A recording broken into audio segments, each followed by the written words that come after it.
দীর্ঘ সময় এক্সারসাইজ করার মাধ্যমে আমরা সংস্কারের কতিপয় বিষয়ে একমত হয়েছি এবং সেই সংস্কারগুলোর উপরে আমরা একটা দলিল তৈরি করার জন্য সকলে মিলে সিগনেচার করেছি। বাংলাদেশ জামাত ইসলামী এই সনদে ওয়ান অফ দি সিগনেটরিজ একটা জাতীয় ইতিহাসে একটা লিখে থাকবে এবং ইতিহাস। মাননীয় উপদেষ্টার পক্ষ থেকে আমাদেরকে ধন্যবাদ জানানো হয়েছে। আমরা যেহেতু এখানে সিগনেচার করছি তারা কোর্টকে আমরা এই প্রসঙ্গে আমরা খুব দুটি স্পষ্ট কথা বলেছি যে দীর্ঘ কয়েক মাস ধরে বহু লোকের পরিশ্রমে বিভিন্ন রাজনৈতিক দলের অংশগ্রহণে আমরা যে ঐক্যমত্যে পৌঁছেছি বেসিক্যালি প্রায় ৮০-র উপরে সংস্কারে, তার ভিতরে বেসিক কতগুলা পয়েন্টস আছে যেটির সংখ্যা 19টির মতো এবং এখানে আমরা সকলে সিগনেচার করেছি। এখন যেটা প্রয়োজন সেটা হচ্ছে এটাকে আইনি ভিত্তি দেওয়া, এটাকে ইমপ্লিমেন্ট করা এবং এই সনদের মাঝে যেগুলো আগামী নির্বাচন সংশ্লিষ্ট সেগুলোকে আগেই পাস করিয়ে তার ভিত্তিতে নির্বাচন দেওয়া, সেটা ঠিক।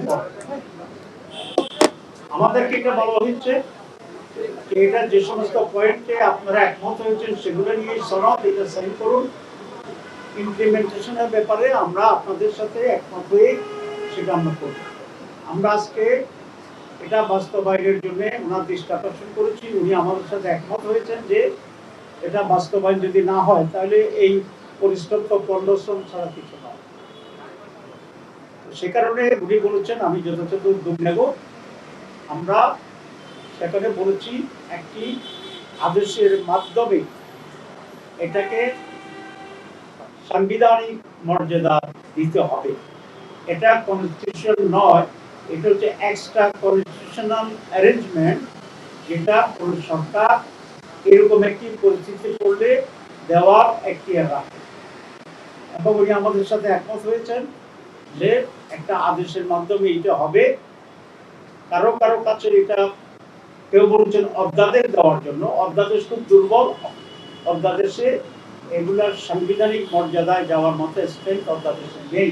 কিন্তু আদেশ ইজ ইকুইভ্যালেন্ট টু সাংবিধানিক পরিবর্তন, পাওয়ার এবং অথরিটি। গণভোটের ব্যাপারে বলেছি, আপনারা জানেন গণভোটের ব্যাপারে বিএনপি কোনোভাবে রাজি হচ্ছিল না প্রথম দিকে।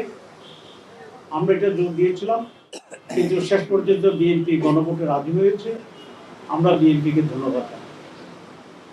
এখন তারপরেও তারা একটা জটিলতা তৈরি করার চেষ্টা করছে, সেটা হচ্ছে গণভোট এবং জাতীয় নির্বাচন একদিনই হতে হবে। দুটো একেবারে আলাদা জিনিস। একটা হচ্ছে জাতীয় নির্বাচনে জনপ্রতিনিধিরা নির্বাচিত দেশে কারা সরকার চালাবে সেটা সিদ্ধান্ত, আর গণভোট হচ্ছে আমাদের কতগুলো রিফর্মস, সংস্কার, যেগুলো কিভাবে সরকার পরিচালনা হবে, কিভাবে নির্বাচন সুষ্ঠু হবে, কিভাবে প্রধানমন্ত্রীর ক্ষমতা থাকবে, এসব মৌলিক বিষয়। এটার সাথে এটা কোনো রিলেশন নেই। সেই জন্য আমরা বলছি গণভোটের মাধ্যমে রিফর্মস কমিটি আলাদাভাবে এটাকে পাস করতে হবে। জনগণ যদি চায় রেফারেন্ডামে, জনগণ যদি হ্যাঁ বলে পাস হয়ে গেল, জনগণ যদি না বলে পাস হবে না, কারণ এটা জনগণই সর্বোচ্চ ক্ষমতা পায়। আর যদি জনগণ হ্যাঁ বলে তাহলে সেটার ভিত্তিতেই নির্বাচনের সাথে সম্পৃক্ততা আছে, যেমন আপার হাউস, তো আপার হাউস ইলেকশন হবে। এখন যারা বলছেন একসাথে হবে, তাহলে আপার হাউস ইলেকশন কখন হবে? এটা যদি পাস হয়ে যায় সেটা একটা জটিলতা। তারা বলছেন যে লোয়ার হাউসে যে ভোট হবে সেই ভোটকে আমরা গণে আপার হাউসের লোক বানাবো। তো আপার হাউসে তো ভোটে হইল না, আপনি এক ভোট দিয়ে আরেকটা স্টেজে আপনি কিভাবে করবেন? এটা আইনগত বৈধ নয়।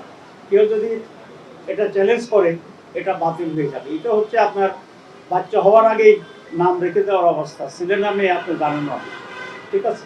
তো ততক্ষণ পর্যন্ত তো আপনার আপার হাউস হইলই না ভোট পর্যন্ত, তা আপনার কাকে ভোট দিবে? সেই জন্য এগুলো একটা, আবার যেহেতু তারা গণভোট চায় নাই, জনগণের চাপে সেন্টিমেন্ট দেখে তারা রাজি হয়েছে, কিন্তু প্যাঁচ একটা লাগাই রাখছে। আবার আমরা বলে আসছি যে কোনো প্যাঁচ এখানে আমরা বুঝি না। সহজ সরলভাবে গণভোট আগে হইতে হবে, আলাদা বিষয়। এটা যদি হয় এর ভিত্তিতে নির্বাচন, এটা যদি না হয় এটা মাইনাস করে নির্বাচন, খুব সোজা জিনিস। এখন প্রশ্ন তুলেছে তারা যে সময় আছে কিন্তু সময় আছে। আপনারা জানেন 2টা গণভোট হয়েছে বাংলাদেশে, 3টা হয়েছে। এগুলো হচ্ছে একটা হয়েছে 21 দিনের ব্যবধানে, একটা হচ্ছে 17 দিনের ব্যবধানে। আমরা বলছি নভেম্বরের লাস্টে গণভোট করেন, প্রায় 1 মাসের বেশি সময় আছে। তারপরে আরো 2.5 মাস থাকবে জাতীয় নির্বাচনের জন্য। সুতরাং এখানে সময়ের কোনো সমস্যা নয়।